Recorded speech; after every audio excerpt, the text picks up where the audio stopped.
Hi there, tribe. So, hello and welcome to another episode of the Agency Accelerator webinar series. I'm Morgan Legg. I'm the engagement scout at Convert.com. And as you know, we've been doing these sessions for a while now, and every time we learn something new from each presenter. And today's session, we're going to revisit high school math, but I promise it won't be boring, and what you'll take away will help you immensely. We'll learn to prioritize tests, work with a foundation laid by some of the biggest optimizers out there, and take the help of probability to answer the really big question, what should I test? So on that note, I'd like to welcome our presenter, Jakub Linowski. Jakub is the founder of GOODUI and a self-professed terminator of everything fuzzy or uncertain, especially when it comes to testing. So finally, a scientific answer to what should I test? Let's meet conversion patterns. Welcome, Jakub. Thank you, Morgan. Thank you so much for having me. And yeah, thank you so much. It's a pleasure. We're looking forward to learning all kinds of new exciting things. Thank you. So before I hand it over to Jakub to take us on this great ride, just going to remind our viewers that the replay will hit your inbox in about 24 to 36 hours. We do love questions, so please use the chat box to ask anything that's on your mind or to get clarification. And Jakub will take the questions after the presentation. So that's all from me. And Jakub, show us the power of conversion patterns. Perfect. All right, so one little thing about myself before we get started. I want to share something here. So like many of you, I have been A/B testing, so I'm a practitioner. Probably like 4 years ago or so, I started running A/B tests. And you asked me to create like this little slide here. So I was thinking of if I were to see myself as an experiment, as someone who's experimenting with, with my profession here. I started off running optimization programs and testing, but most recently, something that I'm really even more so excited about, where my passion really lies, is in this B part here, which is connecting with other professionals and sharing the results. So sharing notes, asking basically other leading growth managers of kind of what works for them, what doesn't work for them. And the golden moment that really makes me smile is if I can really cross-pollinate something from one company where someone shared something where it worked, and when it does really work in another company. So that's my kind of focus going forward into the next years. Yeah, that's what I do under GOODUI. And I left a little C there, just as a subtle reminder. Whenever we look at A/B tests and we just see an A/B, there's always an opportunity to do C variation there. So always keep that door open. There's always more to it. Okay. So to the question, what should I test, or what should I test next? So that's our starting situation or starting problem. Many of you probably have backlogs of testing ideas, and they quickly accumulate easily from 3 to 10 to 30, maybe even more testing ideas. And if we don't prioritize, we can look at them as all equal, right? And we do know that they're not equal, that they have different probabilities, different chances of success, different impacts. So that's why prioritization is such an important task that I'm going to be focusing on today. Because if you can prioritize better, if you can manage to serve up the better ideas first, as a first almost like filter to sift through kind of the most probable ideas that will win, then your chances of attaining, optimizing more successfully increase. Okay. Perfect, Jacob. I just wanted to let you know that we need to be able to see your entire screen. I believe you're just sharing one window. So I just want to make sure that we get all the value out of everything and we can follow along. Okay. Let me just readjust that quite quickly here and reshare here. So bear with us just a second. Okay. We'll get this up and going. Sorry, is that something I have to do on my own here on my end, or? Yes. Okay.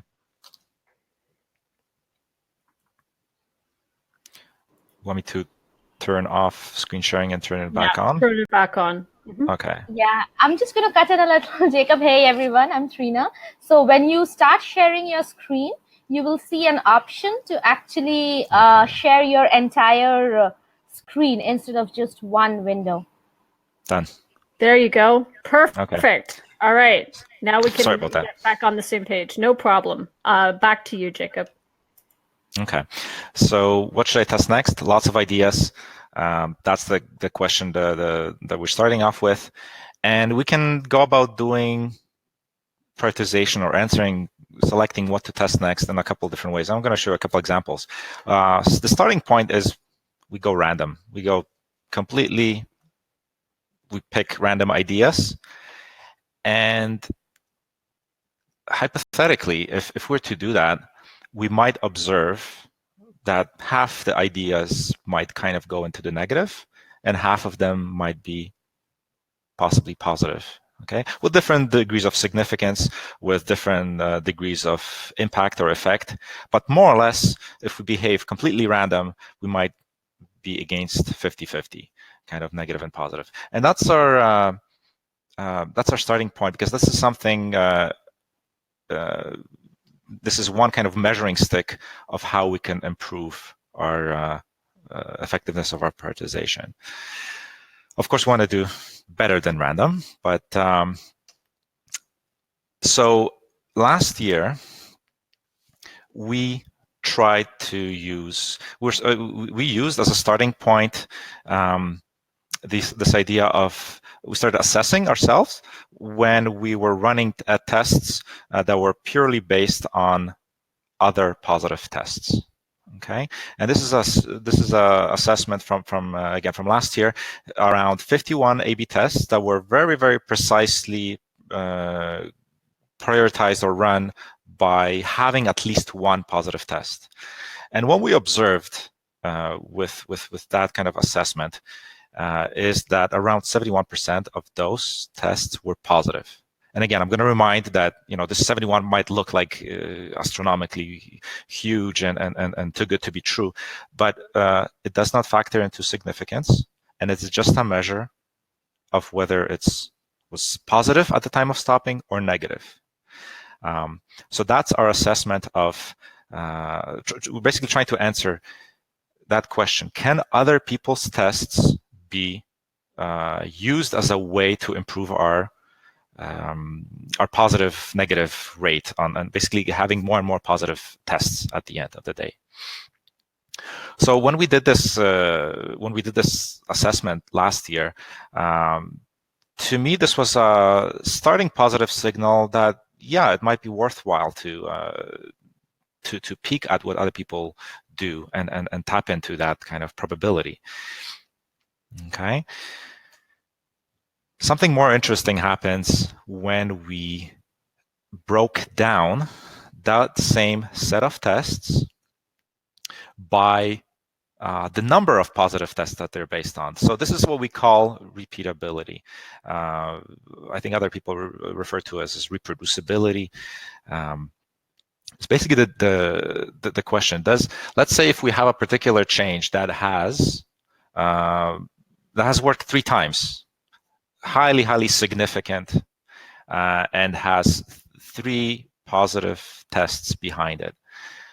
The question is that even more probable to work because it works more often than not?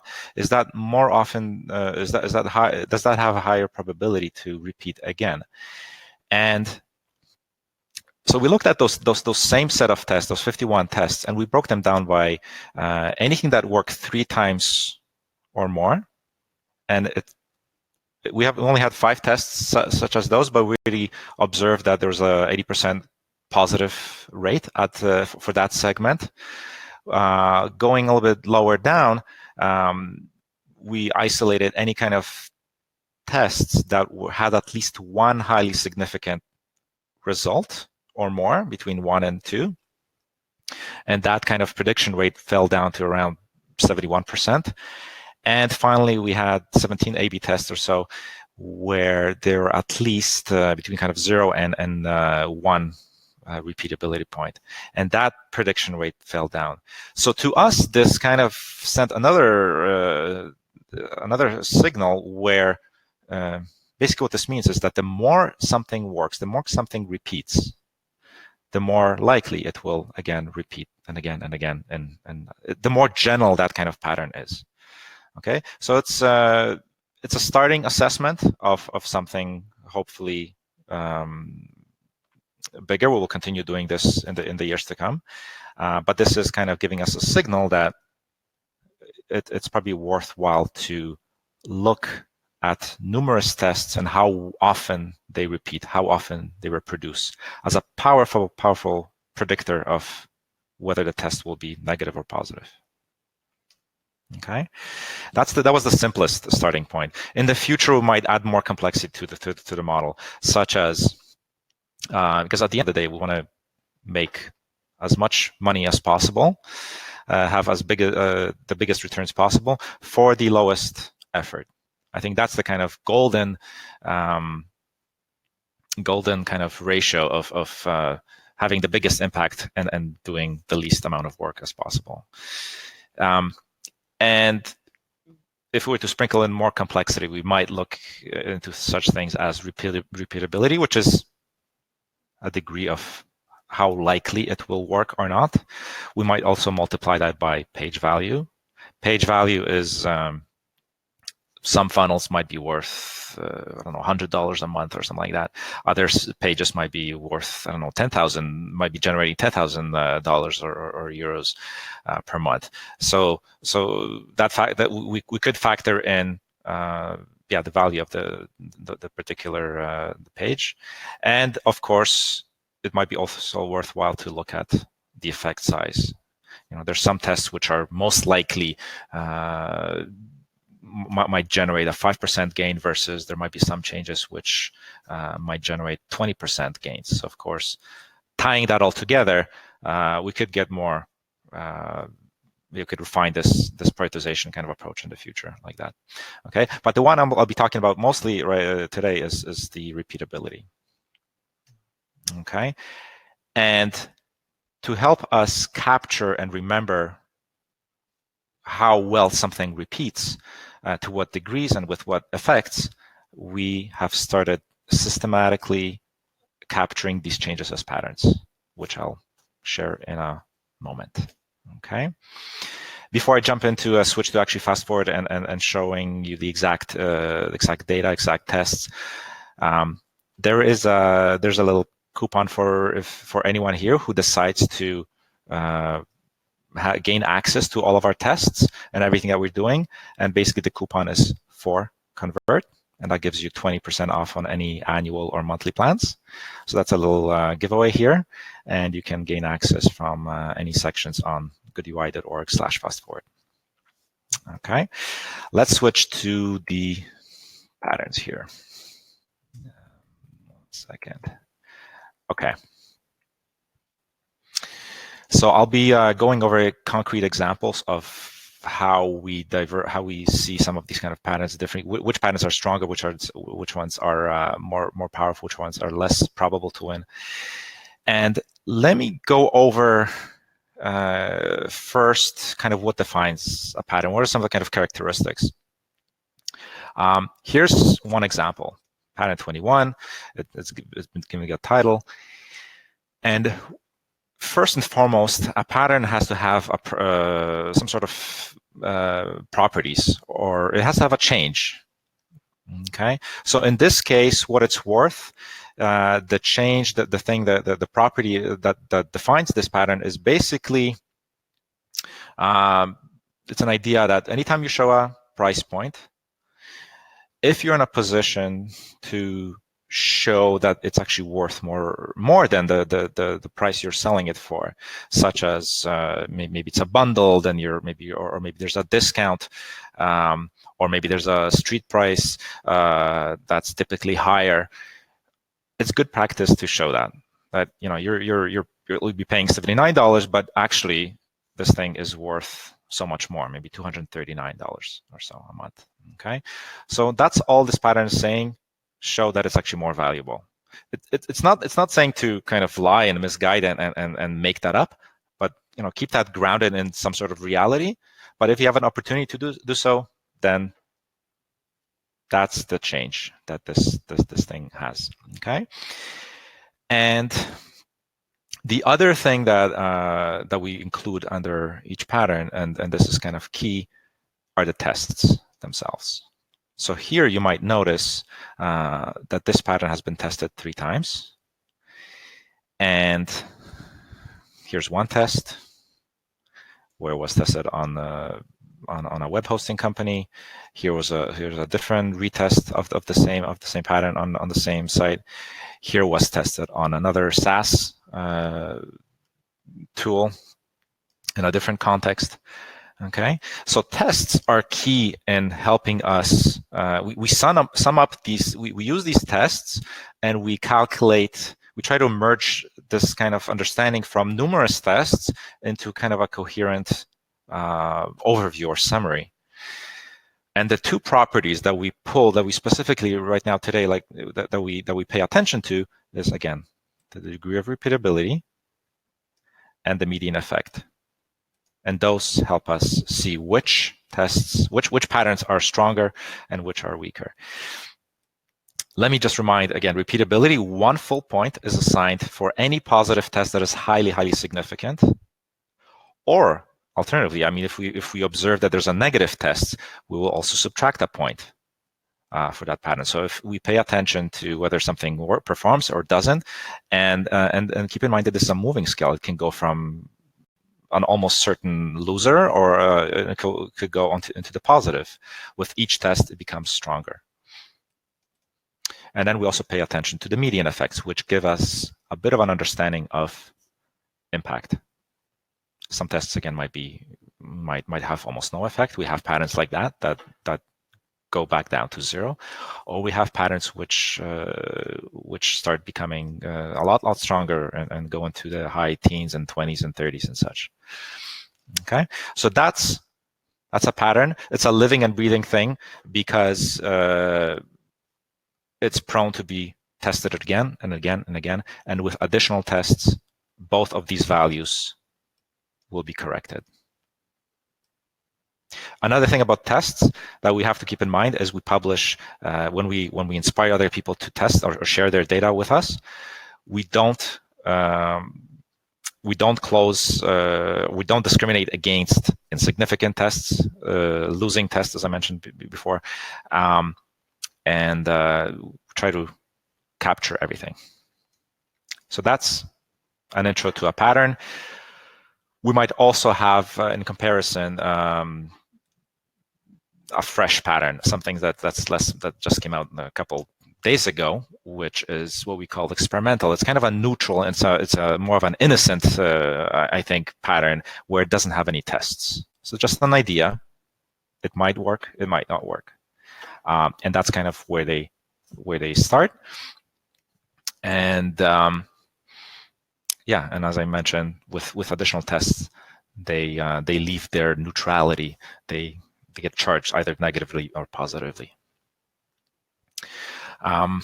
So I wanted to go over a couple of highest probability tests, or sorry, highest probability patterns for you. And when we go on fast forward, we have the option. For example, when I start projects, one thing I might choose to do is I might glance over everything that we have. So we have right now around 66 patterns or so. based on 114 tests, or occasionally I might filter down based on screen type or by metric type. So one of the first things I promised to do here was to go over and look at also lead generation patterns and SaaS patterns and e-commerce patterns. Give you a bit of a sense of what can be expected. So we have some patterns which have already in the past impacted leads and quotes, and we have around 40 of those. They might, by the way, they're not mutually exclusive. They might kind of overlap as well. They might, because the same pattern might be might have been tested on for lead gen, might have been tested for e-commerce, for signups, and such. So there's a bit of an overlap here. But nevertheless, the first thing we sort by is repeatability.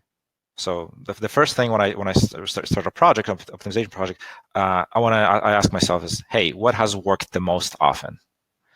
Okay, and one of the patterns, pattern 20, it has been tested 6 times, has a pretty decent repeatability, which we're claiming we're attributing that as a very likely win, and it's called canned response. It was actually discovered by accident because we actually had data for removing form fields. As many of you know, that's a pretty kind of basic and general popular pattern, is to remove form fields because it causes friction. And for the most part, that typically works. But this pattern was started because we actually removed a text area. And when that lost, we flipped this around, and we started believing that in certain cases, it's actually very good to have text areas, especially, again, for lead gen, that have a kind of a smart defaulted message. Something like, hey, okay, so the property is written in the first person. So it's conversational language. Hey, I am interested in this property, and a quote for this car, and a quote for this apartment. The other property is that it actually references something very specific. So it doesn't just say I'm interested in this car, but actually mentions something like, hey, I am interested in this particular Audi, which I have looked at maybe the step before. So it's actually reusing something I as a user already chose previously. And the third property that's part of this is that the message should also have some sort of reassurance that I will get a response back. So a message such as, and I await your reply, or await some sort of response quickly, thank you. Okay, so those 3 properties define the canned response pattern. It's basically to show this kind of text error with that smart default text. Okay, 6 tests. Here's one example. Reverb.com tested this. Reverb.com is a marketplace for musical instruments, and mostly in the US. So they sell kind of used equipment, all sorts of music gear, guitars and such. And they already had a text area here, and they kind of tried to replicate this and added like a note. Hey, thank you for considering my offer. I hope to hear from you soon. This is in the context of making an offer, or there's 2 parties at least negotiating. I want to pay whatever amount for this particular thing, and it goes to the seller. The effect didn't do, actually, it wasn't that strong. So this actually didn't replicate. And keep in mind, again, we want to capture this because, I mean, if each test will correct our view of this. Unfortunately, so some of the reasons we believe this maybe in retrospect why it didn't work is because A, they already had a text area here. 2, there's no personalized reference. It's actually, hey, thank you for considering my offer. Maybe it might be more effective if we actually tagged it with something more specific.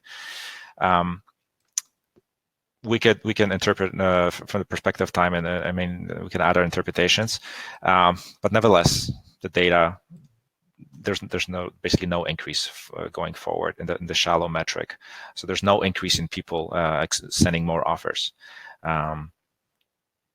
Okay. There's another case here recently where this didn't work for acoustical surfaces. Similar situation, they already had a text area. Okay. And also similar situation, they didn't specify something very, very like specific here. So maybe that's actually in retrospect, like maybe there's these, we could start comparing certain tests, and because they're missing some properties, maybe that's why it didn't work out. We do have a lot more positive tests for this on Viva Real, on mobile segment. This is in Brazilian Portuguese. Basically, this text area was added with with that kind of concrete message, and 5.2% more leads. Another very beautiful replication here for the auto industry for glass.net. Imagine step 4 in a funnel where you're trying to get a quote for auto glass. And this is like the final stage. Hey, you got this quote here for your broken windshield. Final step, just request the service. And we added this, again, same pattern. Hey, I'm interested in this, et cetera, et cetera. And very strong replication of 17% more leads. Another case where this didn't work, or insignificantly, there was like a tiny rise here. And another case on, again, Viva Real, where this worked on the desktop side. Very similar situation. Canned response worked here. So summing this all up together, where instances where it didn't work, where it did work, we have a pretty decent repeatability based on the number of positive tests, and the median is around 4.75%. Okay, so next time we see something like that, we might highly consider serving up that to the top of the prioritization list. Okay, and actually, you know what? Like that these numbers here.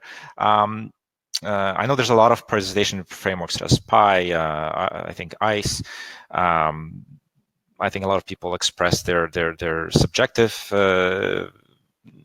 guesses and ranges of 0 to 10 or 0 to 3, whether something will work or not. So this number here for each of the kind of patterns that we have pre-calculated is a perfect way to use this as a factor that into your existing prioritization frameworks and add these values and rely on these values. And that's what we do when we have most of the ideas. We sort typically by repeatability. Okay, so that's just a little use case there. I mentioned I would also share highest effect pattern. So to answer that question, we just resort by highest effect. And effects, again, are medians. So given that there's 3 tests for this pattern, it's a median effect from those 3 tests. We picked medians because we kind of want to compensate for some sort of outliers. There might be some sort of astronomical underpowered test. And hopefully medians will give us a better and more accurate view of hopefully what can be expected with enough tests. So this is a common pattern, and it basically what it's saying is, hey, if you have a landing page, try to have that call to action kind of visible above the fold. I know fold is it's kind of like flexible and such. But nevertheless, try to have that call to action be accessible. And I think in the case of someone might be really ready to act. So that's what this pattern is trying to answer. Is that a good thing or is that a bad thing? Right now we have 3 tests with quite low repeatability, but a decent median effect. Tested on Examine.com, a nutrition site. Tested in the context, actually this is not in the context of lead gen, but this is in the context of actual sales. This is an info product for nutrition. Examine.com is a wonderful site. They hire a lot of awesome researchers, and they try to answer the question whether something works, doesn't, or different supplements work, or vitamins, or whether they work or they don't. And they also they sell this information, this kind of their research as different guides and so forth. So this is a landing page for a guide such as that. And notice that the control didn't really have a call to action here. And yet, taking that pattern, we thought, oh, why don't we just allow people to purchase that guide right away? So we added like a link to a checkout. So get all of the guides, and that was kind of repeated high up. Drop in sales. Okay. All right. So I guess it didn't work here, and the focus is on sales. So maybe, just maybe, this is one example that hopefully we'll try again in the future. But maybe in the context of sales, maybe we need to warm people up a little bit. We need to explain what this product is. Maybe that's why it's just better to have a purchase call to action further down. Okay, so that's, we have to factor that in. We have to remember that. This is one case where it backfired. There's other more positive impacts. Here's actually on our own one of our consulting pages, where we take on a redesign, so to say, and we basically try to bombard it with as many positive, high impact changes as we can. And the thing we're measuring here are leads. Okay, so the big lift kind of service here, and we raised this. I want to improve my URL. I want to improve my website. I want to request something. We raise that higher, so it's more visible up front. It's a highly underpowered test. We're not getting like too many requests for this. I think we have like around 1,000 visitors or so in this test. So nevertheless, it's a high. It's actually still running. It's so far it's looking like a big improvement. Unfortunately, it's again because it's actually there's so little data, we automatically attribute a lot fewer points. Basically, not like a full point, but like a quarter point to something like this because of the lower numbers behind this. Okay. We also check for, you might notice, we also check for depth. So typically, like a shallow or next step might be a click on a form field. Or sorry, in this case, people are focusing on the input field, and these are form submits. So when we look at these tests, I think what people typically criticize is like, oh, you improved clicks, but you didn't improve, the more meaningful stuff deeper down the funnel, the sales, the actual lead completions. So that's why we have at least 2 points of contact here for most of the tests. Again, here, next step is like a add to cart, and this is a real sale. So when these are consistent, when these two metrics are consistent, more or less, that's a good signal that it's a little bit more reliable. Okay. It also worked for Design Lab, which is a New York. Sorry, not a. It's a school in New York, but also. Yeah, it's like a design school, like an online design school with a heavy focus on mentoring. And these guys have a UX Academy landing page for like an extensive program. And again, call to action at the bottom, great. By the way, this is cut off. It's actually like there's a lot more content. So imagine a very long scrolling page. Okay, and in the control, they just had copy, right? And so we took this pattern, we applied it right here.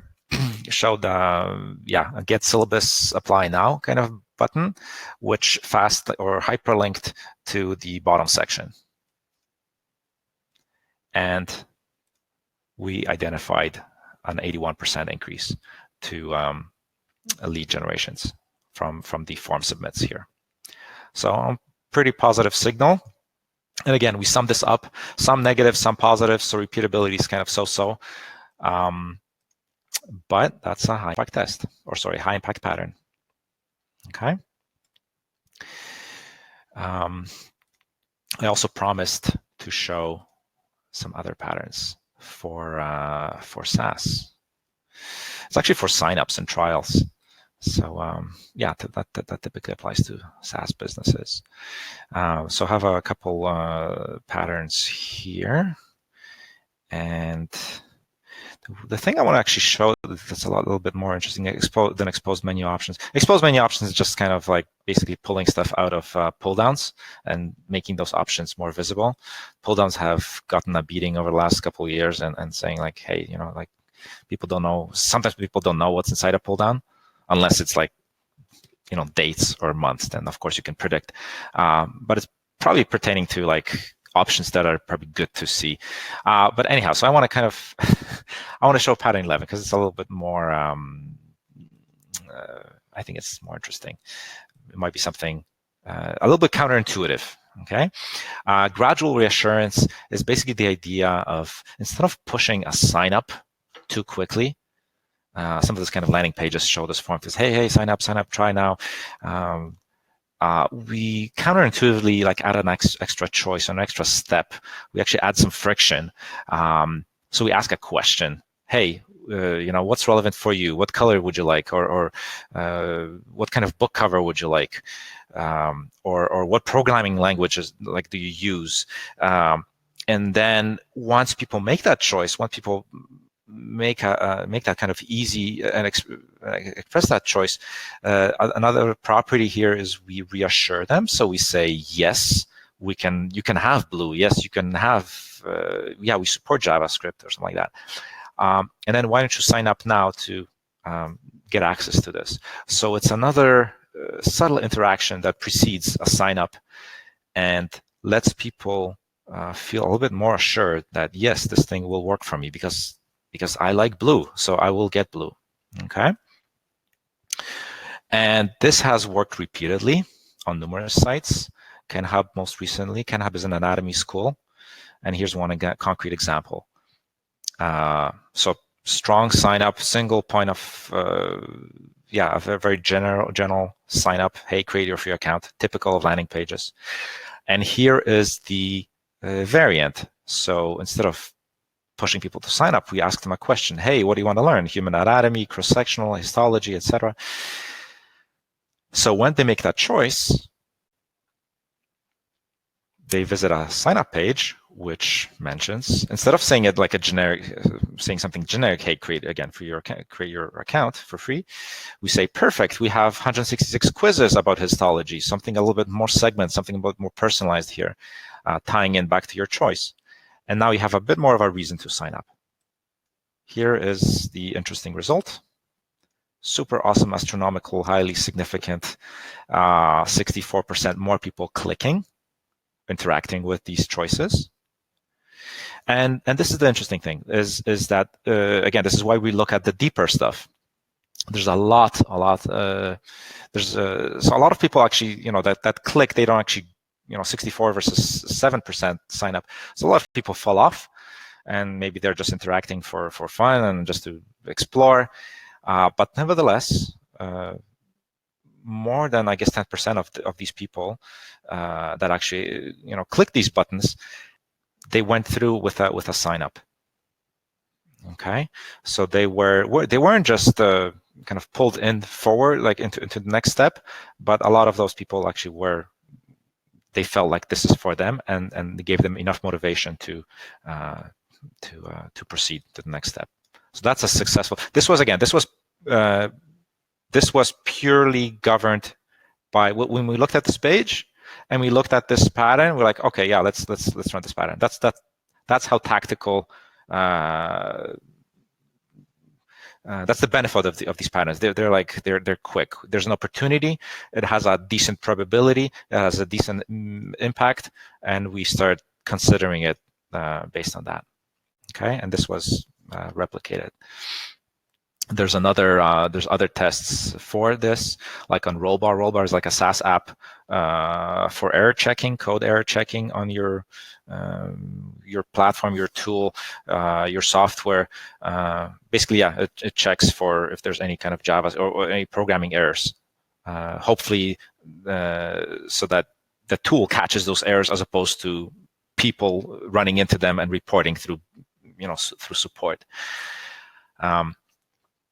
The test was in the control, again, a typical sign up. Hey, sign up, versus, hey, what language do you use? Like Ruby, okay, JavaScript, PHP, cool. So people would express that. Ruby's pre-selected, okay, and yeah, that's when people would sign up. We would say something like, yeah, we can support Ruby, and why don't you sign up now? We can get access to that. Okay, and as we're pretty quickly, I'm just going to go over one more e-commerce pattern here, one or two more at a high level. Maybe a very typical one here is no coupon fields. That has worked the most number of times. So we might check sales, e-commerce, and yeah, this is a classic one that's kind of famous maybe as well. Like basically, if you have a checkout screen and you're showing coupon code input fields to anyone, it sends off, the pattern suggests to deprioritize that, hide that, de-emphasize that, don't show it so visibly or remove it. Maybe only show it for those people that that deserve it, that have earned it. And yeah, so that's what this pattern is trying to answer. Is it good to remove coupon codes? And we have 4 tests for this with a lot of them repeating positively and a nice median impact. Okay, most recently tested on Norman Records. Oh, by the way, Norman Records uses Convert.com. And yeah, when we were talking to them, and like we noticed this little coupon field, and like, oh, there's a pattern for that. So instead of removing completely aggressively, annihilating that field, these guys de-emphasized it with a link. So add a voucher code, slightly less visible, and on click it would appear. Okay, so a less aggressive, I guess, implementation of that. We had 2.4 increase in sales. With I can probably vouch that it's correlated to revenue as well. Suggestive. So this is kind of a suggestive test. There's a bit of an overlap here. As a reminder, suggestive kind of tests get just a half point for repeatability. So we compensate for their significance with automatically as well in our homebrewed way. And yeah, there's other sites where this worked. And I think another interesting pattern that has good potential are cart reminders. And that's the last one. Basically, the idea is that if you've added something to cart, or if you went far enough in a particular funnel and you expressed some sort of interest in something. In this case, I think it's pertaining to ticket sales. So if you start adding particular tickets, what we did here was on any kind of level 1, level 2 pages, like the home page, or any kind of 1 level deeper pages, we start reminding people very visibly here that, hey, you looked at these types of tickets. Why don't you, are you still interested in maybe getting them? So I guess it's tying into the psychology of recognition over recall. Recall is a little bit easier, and serving up what people have looked at. And this has suggestively increased sales by 10%. Just one test, but already it's no longer neutral. It's no longer innocent. It's charged with a positive test. It has probability, and it has a median effect. And yeah, the next time we test something, we try to see what works the most with the most median impact. Okay. So I'll pause here, and I'd love to hear any sort of questions you might have, and I can answer. Great. Thank you so much. That was a ton of information. There's a question on the sidebar from Bart.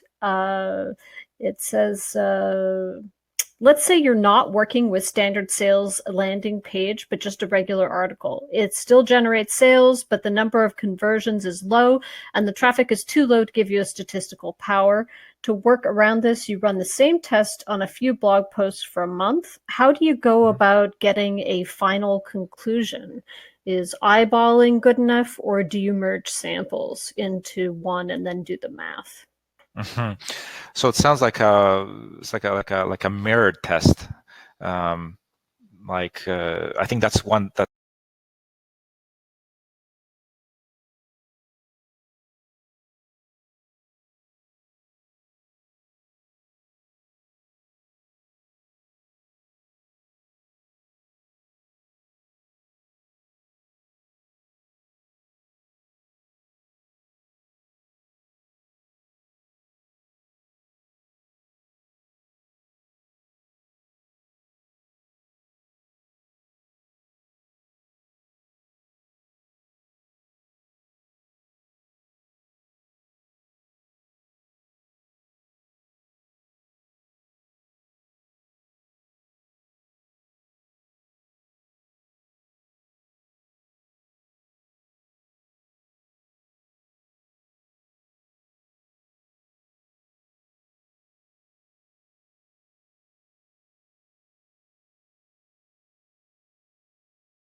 I think we had a little technical glitch and he dropped off.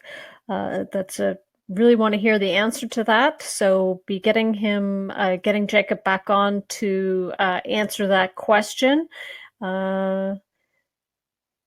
And we'll get the answer out to you for sure. We have another question here. How long to run the study, and how long do you go by the number of people who interact with the study? So we'll definitely get that one answered as well. And we will include that with the replay, and we'll record that with Jacob when he's reconnected. So we just want to thank you very much for attending the conversion, the Convert Tribes webinar, finally a scientific answer to what should I test. And we will be posting all the information. We'll also be sending out the recording with the answer to these two questions. And the link to Jacob's site is goodui.org. And the coupon code for today's registrants is 4CONVERT, all one word. And this will get you 20% off the first year or the first month of any plan at goodui.org. Fast forward, join. So thanks so much for your time today, and we'll take the questions and include everything with the recording. Thank you so much for your time, and we'll see you next time.